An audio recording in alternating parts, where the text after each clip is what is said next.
He learned long ago that agreement was cheaper than argument. When his sister said there would be no party this year, money's tight, he nodded into the phone and felt a small, practical relief.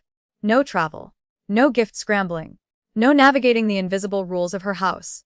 He told her it was fine, that kids didn't need spectacle, that next year would come around quickly. He meant it. He always meant it when he said those things. Saturday morning arrived quietly. He made pancakes. His son lined blueberries into letters on the plate and asked, with the blunt curiosity of a child who had learned time by repetition, "Wasn't there no party?" He answered without thinking, "That's right."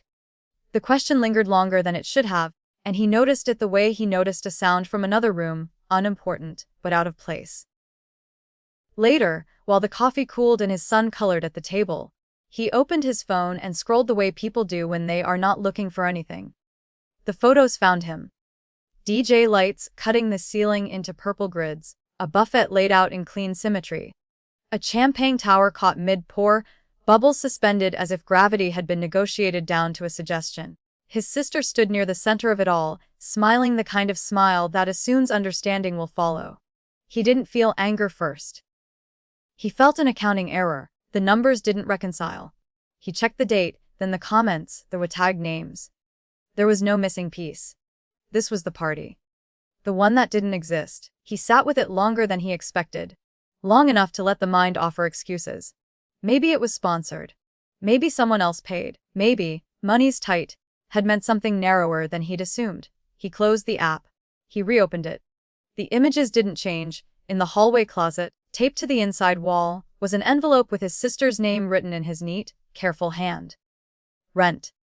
He had slipped it there the night before, late, when the house was quiet enough to make generosity feel like an administrative task. He had been doing it for years, not monthly but often enough that it had become a habit, with no ceremony attached. Help was easier when it was invisible. He took the envelope down.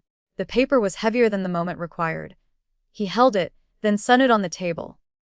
His son wandered over, pointed at the balloons in one of the photos, asked whose birthday it was. He said, "A cousin's," which was true and insufficient. The decision did not arrive like a wave. It arrived like a sentence finishing itself. He took a picture of the envelope. The name was legible. The seal intact. He sent it with 3 words, "Return to sender." He did not add context. He did not wait for typing bubbles. He turned the phone face down and made lunch. 40 minutes later, the phone vibrated, then vibrated again. His father's name appeared and disappeared with the rhythm of insistence. He did not answer.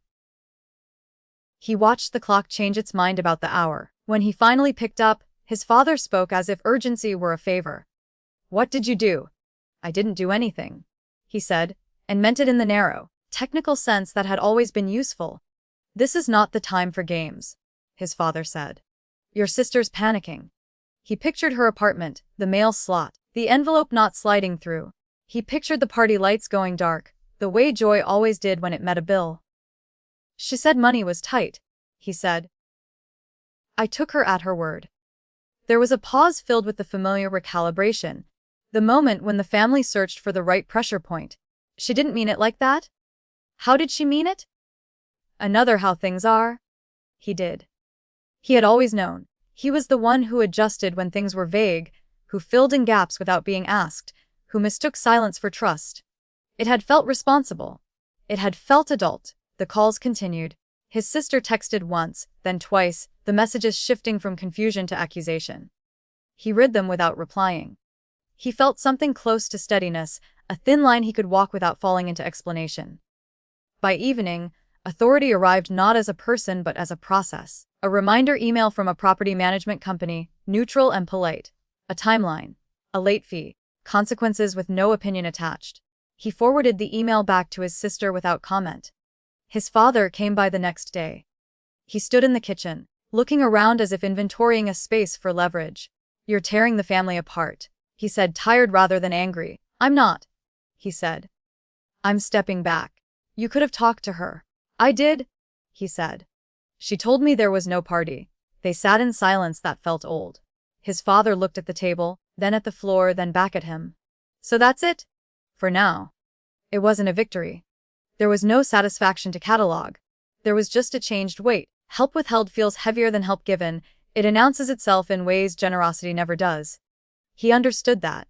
He accepted the cost. That night, his son asked again about the balloons. He said parties take many forms, and some are loud and some are quiet. He didn't know if that was true, but it felt close enough to be useful. The calls slowed. The messages became formal. The family learned, slowly, where the boundary was. It did not resolve anything cleanly. It did not fix the past. It did, however, make one thing undeniable: support that is assumed can be removed without spectacle, and the absence will explain itself. He slept better than he expected. Not well, but better.